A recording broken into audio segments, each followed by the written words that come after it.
you for coming, everyone. My name's Bledsoe. I'm a board member at Barrett Art Center. And tonight is the second artist talk for one of our current shows, New Directions 2020. It is on view still at the Art Center until November 14th, I believe. And if you're interested in seeing it in person, definitely stop by the website. It's barrettartcenter.org and reserve online first so that we can maintain social distancing and the right amount of people. And without further ado, we'll just dig in. Oh, and of course, chat box, I think totally put comments and questions in the chat box and we'll go through that at the end. But we have three incredible artists with us today whose works are fantastic. I had so much fun digging into all of you guys' work over the last few weeks. First, we have Marsha Biderman, who is joining us from Downingtown, Pennsylvania, not Downington. Thank you for the note. We have Sheila Ferri with us from Middletown, New York, and Sheldon Walker, who's in Astoria, and who is also our Jurors Prize winner. So welcome, everyone. We are gonna have you guys go through your presentations, about 15 minutes each, and I'll ask some questions, and then we'll do a Q&A, I think, towards the end. So we're gonna go in alphabetical order by last name. That means Marsha, you're up first. Go ahead. Thank you. Please bear with me here. Share screen, share. Okay. Let me just get my presentation up. And oops. Oh, there we go. I'd like to start with a little introduction, my background. I spent over 55 years as a graphic designer, which included typography, art direction, print production, print management, working in design studios and in corporate America. During that time, to keep me from probably going crazy, I also did a lot of printmaking whenever I could find a press that I could use. And I painted watercolors for about a dozen years and had shows and sold some, but it wasn't the main reason why I painted watercolors. But I found that I got into a traditional craft called traditional rug hooking, where you take old clothing and repurpose it, felt it in a washing machine, and then you cut it up and make rugs out of it. I was very good at dyeing the fabric. I was very good at felting the fabric, but I was really slow at making rugs. And I found it very unsatisfying. And I read about traditional felt making. It took me to the next tradition. People have been making felt for housing, for clothing for thousands of years. Wherever it's cold, they raise sheep, they have clothing to keep them warm, and they still have their sheep to make more clothing from. So I was thinking when I saw the call for New Directions 2020, I had worked on a piece that combined not only traditional felt making, but using found objects. So I had moved, in my mind, the felt from just being a craft where you make clothing or hats or jewelry, but turned it into something three-dimensional and something different. I had seen work by a very fine artist. Her name is Anita Larkin. She's an Australian artist. And she really inspired me. And I got an idea, which is where new directions come from. It's creativity, it's an idea. You take it through a design, you problem solve, you do it over because it didn't work the first time. And you still have fun doing it. And that's what keeps me doing things like this. So right now you have on display Family Generations. It's a family that has very many similarities and differences. And first we have Dad. He's very, very imposing, and he's made of many strange found objects, a colander, a ceramic light fixture, a feather. We don't, I haven't decided why he has a feather, but there's a story there. All of these pieces have a story. Either I can tell you the story that I have, or you can make up your own story about this family. That's why I've done this, to create a story. And here's Mom. She's a little more petite. She's going to be a mom again. She's got a little baby bump there. And she's the heart of the family. She's very steady. And here's the young boy. He's still all wrapped up in himself, and he's got toys to play with. He hasn't grown up enough yet to become his sort of own person, but he's part of the family. And here's Grandma. She is facing backwards. She remembers things like people in her past. She holds the keys to the secrets of the family. But Grandma is kind of old and dented, and she's kind of tired, but she's still hanging in there. This kind of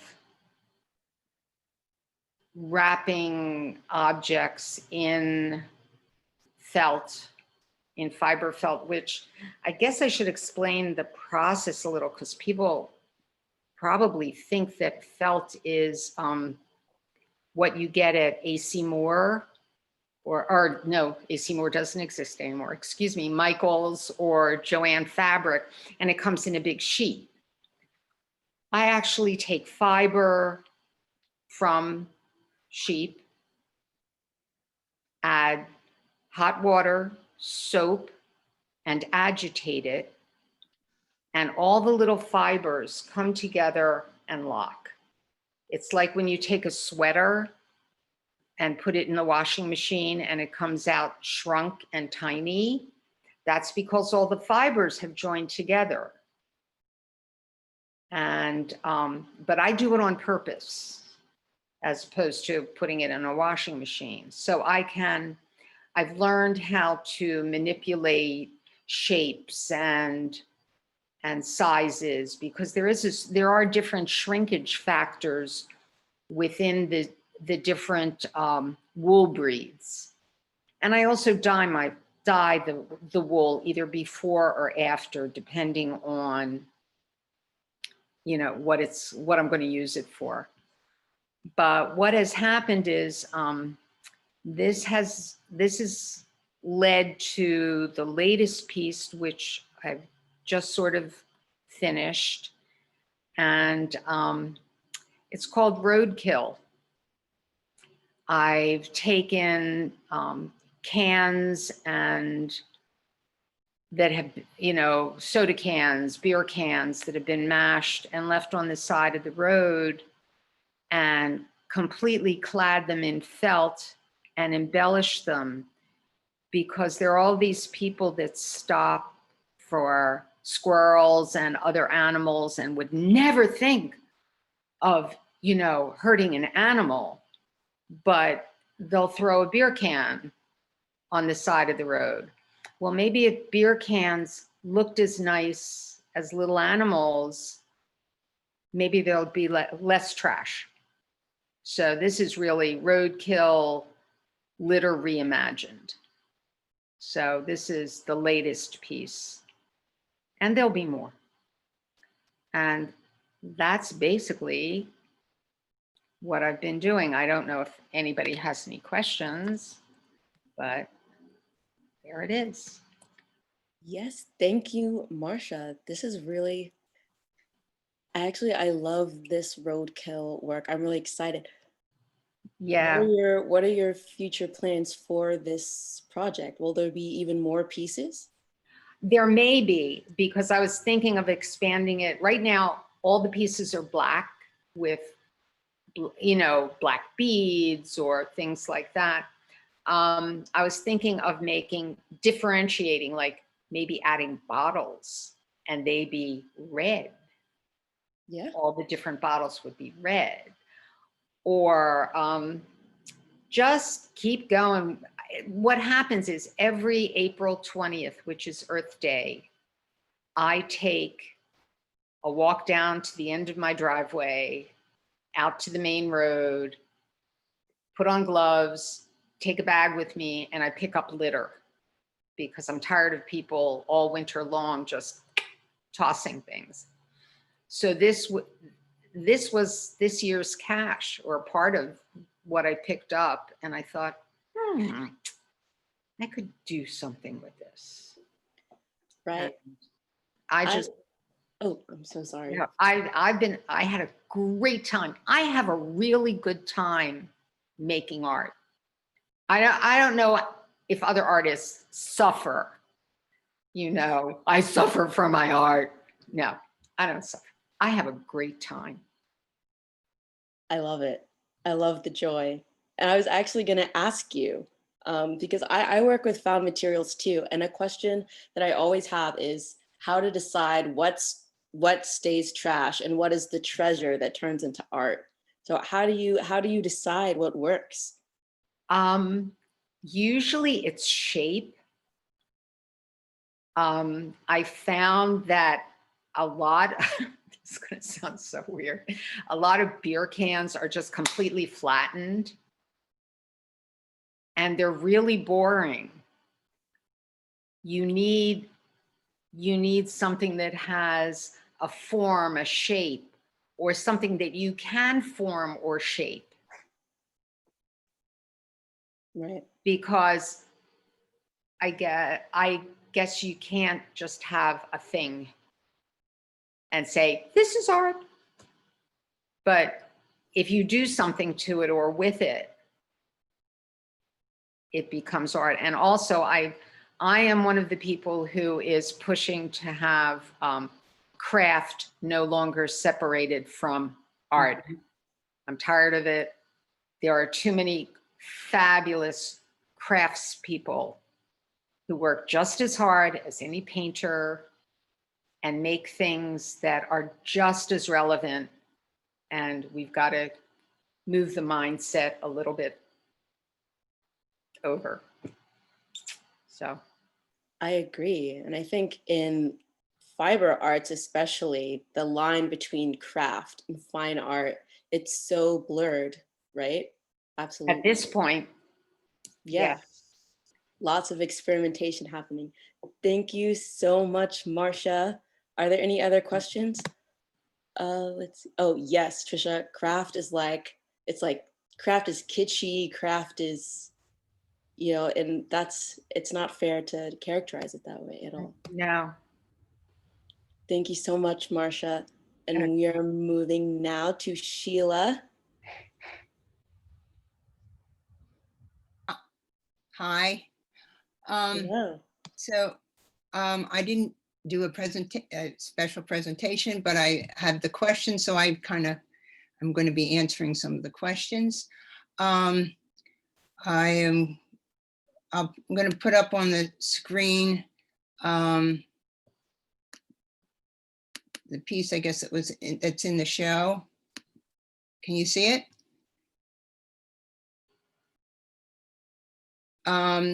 So this is called Ruthie's Journey, and it is about the idea of a lot of people in my family, as I'm getting older, unfortunately, are leaving me. And I want to kind of keep them close to me. So I think about them, and I use them as, I use my artwork to do a portrait of them without a specific rendering of a portrait. So this is a piece about my mother, who was a painter and wanted to go to art school and all. So she always was encouraging me to be an artist. So there was no way I wasn't going to be. She literally, I think, as a child, when I was in elementary school, moved about 3 miles from Tyler School of Art, which I ended up going. So when I went to Tyler, I became a sculpture major and worked with figure modeling, bronze casting and all this, and then moved on to graduate school where I got an MFA at Rhode Island School of Design. And when I was doing my figure modeling and bronze casting, it was at that time, which seems strange, was a very macho place to be. And I was always being discouraged. Don't you want to be a painter? You know, they wanted to keep it a macho kind of department. So I went from bronze casting to wood carving, because then I didn't need anybody's help to move anything. I can do everything on my own. So I did a lot of wood carving. And when I got to RISD, I discovered stone carving. And then when I finished my degree, I had always promised my parents I would get certified. So I went for 1 more year to RISD to get an MAT, Masters of Art in Teaching. And I had to take a major in art. And it was kind of ridiculous for me to take a major of sculpture, take a sculpture course, the ones that I would have been teaching at, when I did my fellowship. So I took glass blowing, and I knew I didn't want to be a goblet maker. So I combined wire with with glass, and I did what it was a form of called slumping, which is using a mold with glass to form your piece. And instead of using a plaster mold, I used wire and suspended the glass with the wire, and where the wire wasn't, the glass would bulge out. And I did that for a while, and then reality set in. I moved away from art school and all the incredible facilities, and I ended up teaching and I was living in efficiency. So what did I do? I decided to keep working in the wire, and it's been what I've been doing ever since. So with this piece, these are all different remnants of things that were special. My mom was a wonderful baker, and so of course I've got that in there. I've got how she loved to crochet, and she was in the home, and she loved red, so I have her red jewelry and pictures of her and her family. There's another picture in the background of her brother and sisters and all. I've done, I don't know if I can go back to the sharing. I've done other pieces of my grandfather. I'd like to show, let's see, hold on if I go. Okay. I'm sorry, I am not a techie. So this was a piece called Grandfather Noel's Best, and this is images that remind me of my grandfather. Let's see if I can. And you asked about things that I'm also doing now. This is called Greta's Burden, and it's dealing with, oh, Press the green button. the green, Top of that. oh, sorry. Is that it? Oh. I don't know where that button is. If you go, oh, there, you got it. Okay, so this is what I call Greta's Burden, and I picture Greta even as a young child, always involved in the environment, and I'm hoping that and thinking about the children now, especially that I've become a grandmother, and what burdens we have put on them to clean up our messes. So that's that piece, and then a new piece.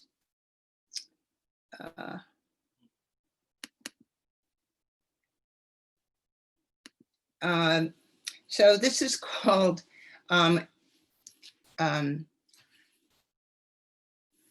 I was a good little girl, but now I'm a nasty woman.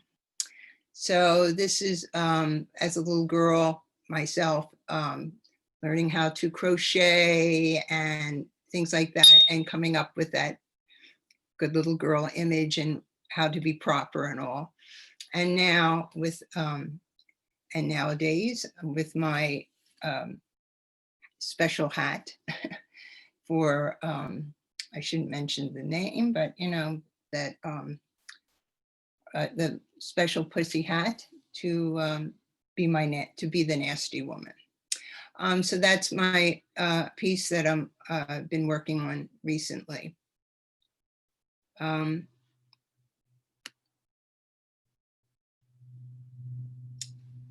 And some of the other works that I'm dealing with is things dealing with what we're living in right now, this crazy world we're living in right now. That's my newest piece dealing with that. I didn't bring a picture of it yet because I'm still in the process of making it, but that's what I am thinking about now in the future. I mean, I'm still going to be making my pieces of people that are close to my heart. That's an ongoing series. So, do you have any questions? Yes, you know I do, Sheila. I have questions. So I was really intrigued when I saw your piece about your mother, because there were so many different pieces fitting inside. When I first saw it, I thought it was all one piece, but it's actually all those individual things put in the basket. So I was wondering, did you already have a vision of how all those pieces were going to fit together, or did you develop that as you were making the piece? Well, I usually have in mind of the things that I want to create. Then I have to figure out how I'm going to display it, what I'm going to be putting it together on, whether it's going to be on a shelf or whether another piece I made that has to do with my aunt. She was a sewer, so I made a little sewing box, and I have all the images on the sewing box on top of the sewing box. So I like to figure out how I'm going to put it all together, but my vision not necessarily is that it's all preconceived in my mind. The objects might be that I want to bring together, and then sometimes as I'm going along, I think of other things to go with it, and then sometimes I discard some of the things that I've made too. Yeah. Right. And then in that same piece, you have some elements that aren't made of wire. So I'm curious, and I think Trisha is also, how do you decide what aspects of your composition will be other materials? Well, they're officially all metal. So Fair that enough. I haven't kind of delved out of that, but so even the photographs are put on the metal. And then when I found this old suitcase that was the same kind of suitcase that my mom used to travel with, I used the hinges and all from that. So those are metal. Right. That's a fair point. It is all metal, so it's still within that same class of materials. Very interesting. And then how long does it take you to layer all of those different structures of the wire? Because I mean, it's quite thick, it looks like. No, it's you mean, oh, they're hollow. They're hollow. They're hollow. Really? Yeah. Oh Yeah. my goodness. Yeah. Okay. It Yeah. looks like, well, I guess that's just me I then, mean, but it, yeah. No, I was gonna say, I mean, certain things are like the suitcase is not hollow. It's just the form of it. But right. a lot of the other things are hollow. Right. Yeah. Okay. That makes sense. I was really racking my brain, like this must have taken her years and years to put this together. The rolling pin with all the wires inside.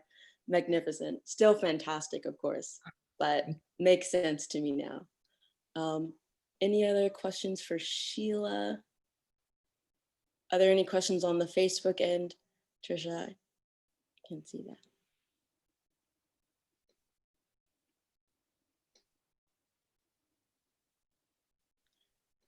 No? Okay. And now we're on to Sheldon, Juror's Prize. Congratulations. Thank you, you. Sheila. Hi. I just want to say thank you so much to the Barrett Arts Center and Nick Bria Aziz for this opportunity, first and foremost. I guess, well, I also got some questions, so I guess I will try to answer those as best as I can. I'll share my screen so you guys can see. So this is my work that's showing now in the Barrett Art Center. It's called Sacred Land. So I guess I'll talk about my creative process a little bit, which starts primarily with research. So with this one this one is part of a bigger series that I'm working on called Buffalo Soldier, which is a photo series about the history of Black American soldiers. And this was actually the first installment that we did. So we were really just kind of getting our feet wet with the series and kind of finding where we wanted to take it. But in terms of creative process, for me, it's a lot about the creative process is very separate from the actual creation of the work, because most of what I would consider the creative aspect of it is happening way before we're actually shooting. So we'll spend a few weeks or months planning what exactly is going to be the picture and what's going to be in it, who's going to be in it, what are the props, what are we going to see, and throughout the process of pre-production and shooting it, it sort of morphs into something else, but the actual creation, I think, is a little separate from the process. So I'll show you. I'm a really bad drawer, but I made a sketch, which was my initial thought of what this project should look like, which is this. So it's a little bit different, but you can kind of tell that there are sort of differences between what you imagine and what you're thinking of in the process of creation and what actually ends up happening in the final image. So for example, I really wanted there to be a American made truck. I want it to be blue. I want all these things, but then there are inevitably aspects that come up that make that not possible. It ended up being a big budget issue to get the truck that I wanted. So we ended up getting the truck that was available for us. And you can see that there is a rifle here, which was a period pattern 1853 on-field rifle, which was really popular for the Confederacy, but we actually intended to have 2 rifles. There was supposed to be also an 1861 Springfield rifle, which was one of the most popular rifles used in the American Civil War. When I went to pick it up, I didn't really look very closely. And when we got on set, we discovered that it wasn't an 1861 Springfield, it was actually a 1905 Springfield, which is a completely different weapon. It's like a World War I era bolt action kind of thing, and it makes absolutely no sense in this picture. So the idea that I had of contrasting a Union soldier with a Confederate soldier, as well as a Union rifle and a Confederate rifle, kind of went out the window completely. So there's, I guess I would say in the creative process, there are many things that I intend to put in the picture, and only a select few of them that actually end up being realized in the final product. And that's just kind of how it goes for, you know, working within budgetary limitations, time limitations, and just logistical limitations of what we can actually get done, on top of mistakes like that just kind of happen, and you have to roll with it. So there's always new developments being made in terms of what this final project is going to be. But as much as possible, I try to keep the creative process removed from actual like on set, because by the time we're photographing the picture, pretty much all these things have already been decided. So, you know, we already have the costume, we already have the actors, we already have all the props, and it's just a matter of execution at that point. Yeah, so what inspires me to create, I started this project because I really was interested in the power of what I can do by just creating one image. So back when I was in college, I trained as a filmmaker, but when I was in college, I had a class in which we made little films by taking photographs and stringing them together in a sequence to make a video. And back then, this was about 10 years ago, I was really intrigued by how much you can do with just that photograph and telling a story. And I think my work now is very much an extension of that same interest in trying to make as full and complete of a story as possible using just one image. And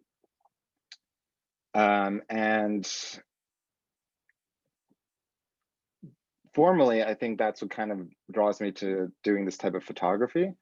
In terms of the content and the themes, I'm really interested in trying to portray as rich and diverse of a story of Black American history and Black American people as possible.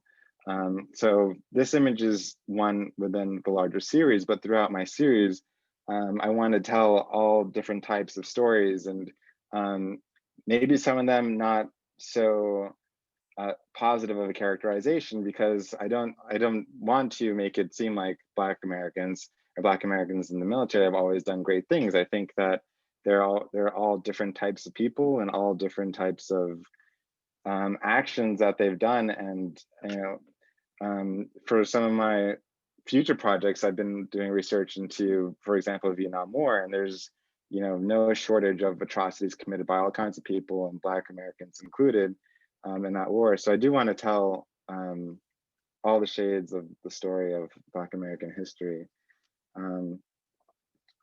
The medium that I shoot on is, so I shoot all my pictures on film, which some people think is archaic and strange.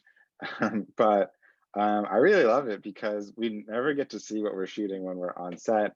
And it makes it more challenging, and it makes it a lot more nerve-wracking, and it makes me way more anxious. But I think that it gives a thrill, and it ups the stakes, and it makes it really much more powerful when we're on set, because we have to be 100% on our game to make sure we're doing everything right to get the image that we're looking to achieve at the end of the day.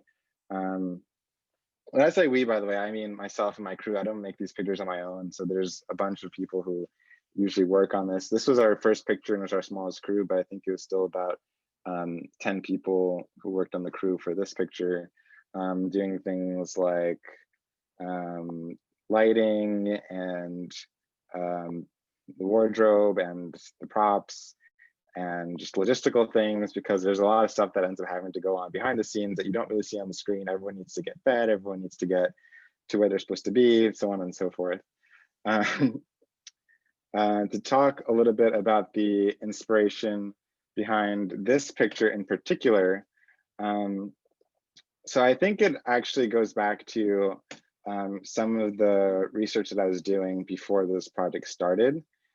So I was very much into the Civil War. I watched the Ken Burns documentary twice, which is a lot of screen time.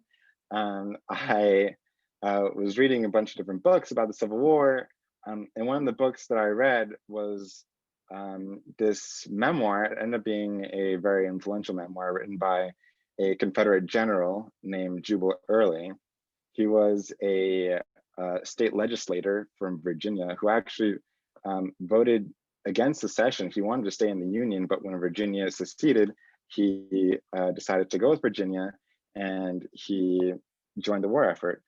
So you have to stop me if I get too much into the history, because I can tend to ramble on about it because I think it's really interesting. But so Jubal Early wrote these memoirs, and there was a passage in it that I would love to read to you guys that I think, looking back at it now, really inspired the creation of this picture. And I'll read it. It says, high dignitaries in both church and state in Old England and Puritans in New England had participated in the profits of a trade by which the ignorant and barbarous natives of Africa were brought from that country and sold into slavery in the American colonies. The generation in the southern states which defended their country in the late war found amongst them in a civilized and Christianized condition 4 million of the descendants of those degraded Africans. The almighty creator of the universe had stamped them indelibly with a different color and an inferior physical and mental organization. So in that passage, Jubal Early is very proudly telling us exactly how he feels about the institution of slavery. And in his memoir, this is in the preface of his memoir before he actually tells you about his exploits in the war. And he finds the time to first defend slavery as a whole. Because to me, it shows, to me, it made some things that I think are often looked at very generally in history and made them very specific. So I think a lot of times we tend to kind of have a very basic knowledge, and myself included, about things like, oh, the Confederacy did this, the Confederacy did that, they all love slaves and this and that. But I think that this passage really made it clear what exactly it is about it that made him feel like it was okay. It wasn't that they were making so much money that they had to keep slavery in spite of the atrocities. It was that he felt that they were doing the humane thing by having slaves and by civilizing Africans. And to me, that really struck me, to see someone who was there at the time defending the institution of slavery. And when you put that in context with modern day, to me, this picture really puts into context that someone would look at someone who's fighting for their freedom and look at someone else who is fighting to keep people enslaved and say, I want to fly the flag of the one who's keeping people enslaved. That was really what kind of pushed me, I think, to make this picture and to, I guess, put the mindset of someone from that bygone era into the present day. And of course, the Confederate flag has become a very charged image lately. But I made this picture 3 years ago, and it was also a charged image then. And I think maybe a couple months after I made this, there was an incident in Charlottesville. And remember thinking, oh, maybe this is a good time to release my picture because it's very timely. It's interesting that it's also timely now. I think it's kind of cyclical in a way, where every so often this topic gets brought back up into the mainstream, but I don't think the conversation around it really changes much. I think it's really kind of the same discussion really about what it really means, what it means to fly this Confederate flag, and what does it mean to support people who would say things like what Sheila early said.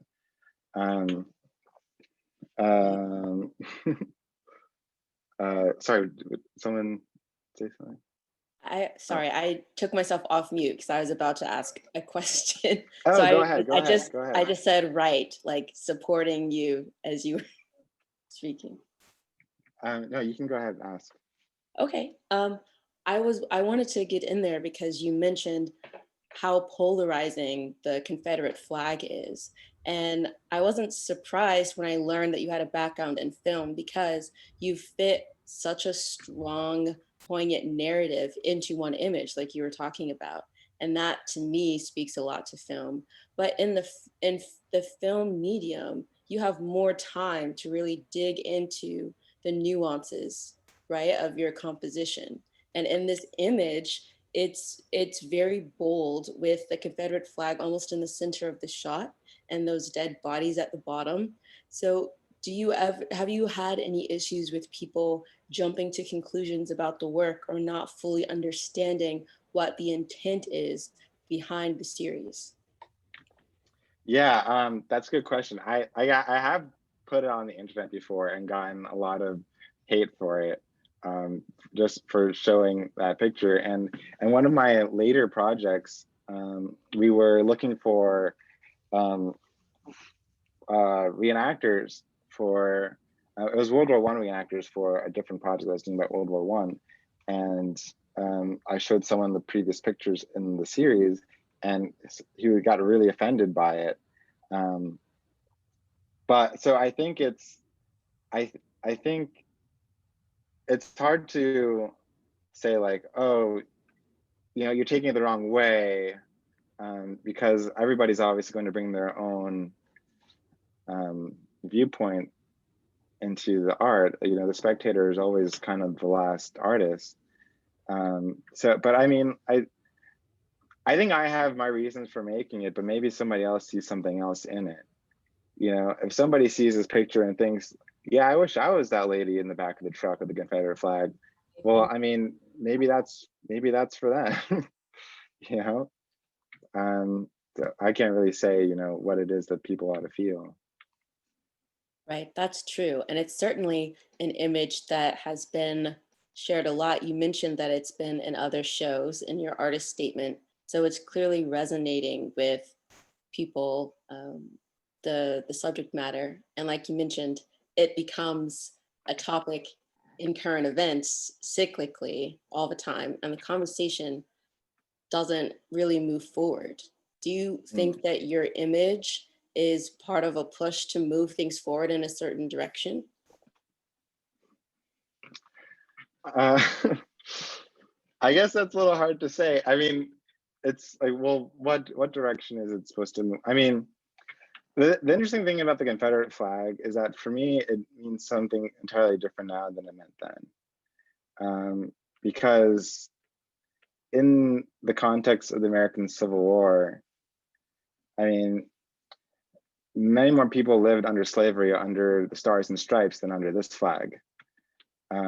So it's hard to say like this flag represents slavery, this flag represents racism, because it doesn't really, more so than our own flag, in my opinion. But that being said, it has kind of taken on a life of its own because of how it's been used. Yeah, I mean, obviously I don't agree with people now and the way that they tend to use the Confederate flag and what it tends to mean to people who are using it now. I think the intention is really much more the issue than the flag itself. And you know, it's hard to say, like, you know, if we ban the Confederate flag, I mean, what would happen? I don't really know. I don't really know, because the intention behind it would still persist. So I guess it's part of a conversation, but the conversation, I think, goes much deeper than just this flag. Right. I agree. And it's an interesting point that more people were living under slavery with the American flag than with the Confederate flag. That's very interesting and something I've actually not thought about before.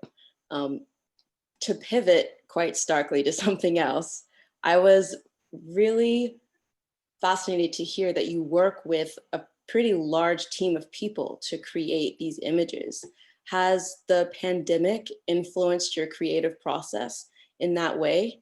Are you working with different mediums now because of all the constraints?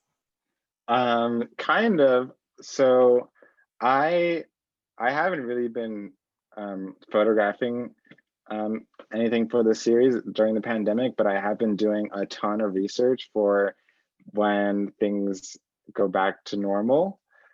So I've been planning photo shoots that I want to do, because I want to do like every era in the series.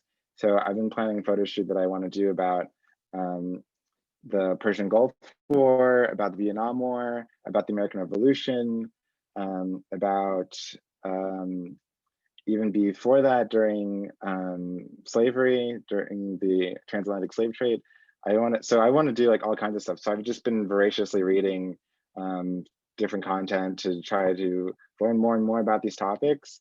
So the pandemic has actually given me the time to be able to do all that stuff and just sit and think and plan, so that when things are back to normal, we can kind of hit the ground running and have, you know, a really solid plan of where we want to go and with the future of the project. Right. Makes sense. And you said your process does involve a lot of research. So a bit of maybe a slight blessing, although I hate to say it that way, to have the moment to slow down in your own practice and build things up to start making new work. Yeah, I mean, I would say it is, well, as far as this project is concerned, because it's given me time to be able to really think through where each piece fits within the broader series, and, you know, what kind of story each one tells. Like I want to do a project that talks about how Black Americans have participated in the military in sort of American imperialism, and also I want to do something that's about Black American women and their participation in the military, and you know, like everything has its own kind of place where it fits into the narrative of, you know, our Black American military history. And so I want to, yeah, I mean, once I get a chance, I'm going to hopefully be able to make some more of these. Sounds good. I look forward to seeing them. I had some questions for all of you guys now. And as Trisha mentioned in our pre-meeting, you guys' work all deals with, oh, and thank you, Sheldon. All of your work deals with memory and the passing of time, which I found very compelling. And in particular, Marsha and Sheila, your work is looking at family and family structures. Could you speak to the connection between family and memory and identity? Well, I can say that my idea of a family was from the bits and pieces I have from my memories of my family. But when I created Family Generations, I almost wanted to know what other people's families were like. I wanted it to be a conversation. I wanted it to be, I hate to use the word, I wanted to be nosy and find out, well, what was your grandmom like? And did you get along well with your mom and dad? Things like that. All the kinds of things that spark conversation among people. That's basically very intimate. And not everybody wants to talk about their families. Not a lot of people like their families. So that's my take on, the memory, the possibilities of talking about families. Right. It's so curious. I assumed that your piece was about your own family experiences. Yep. But I love the being nosy and wanting to inquire about other people's families. Oh, yeah. Sheila, did you have a response as well? Just that it's more that, it's sort of like cooking. When it's a family holiday or something, I make things that I remember, like that I associate, that say with my aunt, So if I'm making, let's say, a noodle pudding, it's her recipe, and it makes me think about her, while I'm preparing it, all the different touches, and it makes me feel like they're part of it. So in a sense, when I'm doing my pieces, my wire pieces, and I'm choosing things that I identify them, it makes me, I feel, kind of close with them, and it's just recalling them. It's just the same thing as like when I'm saying when I'm cooking. So. I am so into the idea of recalling someone. I think that's a really powerful statement. I'm going to use that actually. So thank you, Sheila. I will credit you. I use that idea. I wanted to ask the two of you as well, because I asked Sheldon, but how has COVID-19 influenced your own practices? Well, for me, it's given me the opportunity. I had planned on taking a workshop and a sort of convention, which got canceled, but I was able to take the workshop at least online and take another workshop online. I was trying to, I'm also working on another piece which incorporates paper and wool fiber to make a book. And it will also, I really like, Sheila, I really like the way you incorporated pictures in your piece, because I'm also going to be incorporating old pictures. And I've been thinking, am I going to sew them in? Am I going to do this? Am I going to, and now I've got, well, maybe wire, who knows? Because I have used wire in previous pieces that I've done with wool. So it's just like, that gave me an idea. But I've found that, unfortunately for me, I live, as I spoke earlier, I live in the rhuburbs, the rural suburbs. And because of that, I have the ability to be outside. I have a huge garden, which has sort of made it very easy for me to leave my studio, which I think for a lot of artists, this has been a great opportunity for them to concentrate in their studios and focus, even though they may not be happy about it. They're doing that. They are focusing because that's all they have to do. So I sometimes feel that I haven't done as much as I could be doing. But then again, this is a time for just, I think, staying calm and not being anxious, because that will keep everyone healthier. So if you want to focus on your artwork, that's great. If you don't, that's great too. Sheila? Well, I'm an art teacher, and we are in full physical. So I have been teaching since September. So, and that's full time. So, but when we did go in March, we did go Zooming. It did give me a little bit of time, a little more time, and the summer, of course, which is when an artist can work as if you're a teacher. But my piece that I'm working on now has to do with the things as I said, that I want to put in as a still life of our time, like what are the things right by my bed.